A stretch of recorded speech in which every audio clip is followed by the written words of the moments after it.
Now, with this issue is capitalism on the whole is governed by the idea of self-interest, working to benefit the people, the economy, the free market, and all of that. But in the case of the environment, where is the self-interest in preserving the environment? It may even catch up to the people who are.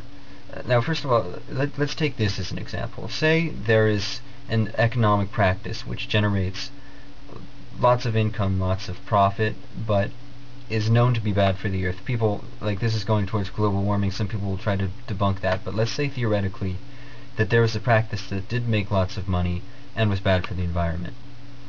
Now, let's say that this theoretical practice would severely damage the earth in 50 years and damage beyond repair in 25 years the earth. But say you're 50 years old or so, and you know you're going to die before then where would your motivation be? Where would the self-interest be in preserving the earth? So, I mean, you could say that, oh, well, it's up to you to care, but where is the influence to the same degree that self-interest influences them and drives prices down in an ideal situation? Now, one of the pretty good solutions to this problem actually involves sort of a confluence between public and private, but it still involves a non-private entity, and this is what's known as emissions trading, and was fairly effective in curbing acid rain.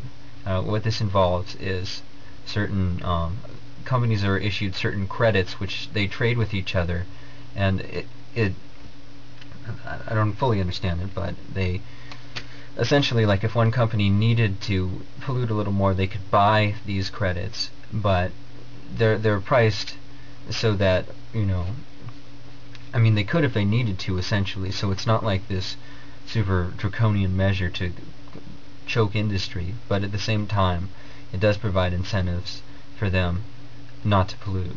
And this does involve the public, but it also is it resembles the free market. I'm not explaining it that well. I'm going to link the Wikipedia page up, so check that out.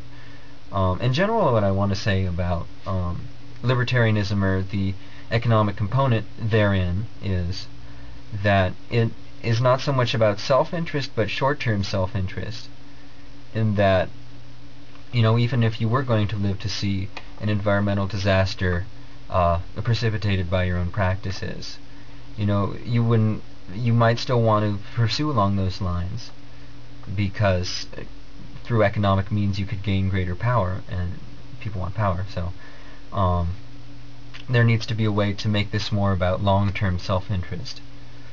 One more thing on the subject of in particular response to the genocide piece that deux you put up.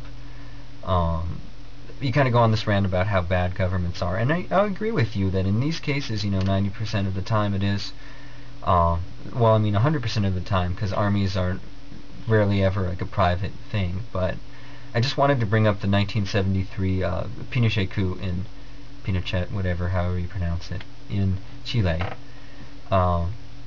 in which there was a democratically elected socialist leader. I mean, I'm not a socialist by any means, but he was democratically elected, and Pinochet, who represented the army, and many believe had help of the U.S.,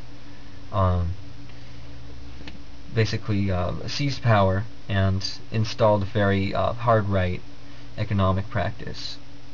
So, you know, in some cases they seize power. I mean, they subvert democracy to attain a greater level of capitalism. So, I mean, it's not all black and white in that respect. So, and just keep that in mind.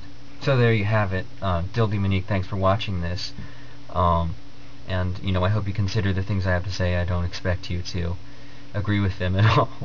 But, yeah, just have a good day. Just some things to think about. And, you know, if you do want to write anything back or make a video or something, I'd love to hear, you know, more of what your views are. Like, again, I said, I didn't make any claim to represent you or anything you believe. So, yeah, I'd love to hear from you. Alright, I'll use your traditional sign out. So, DX7 out.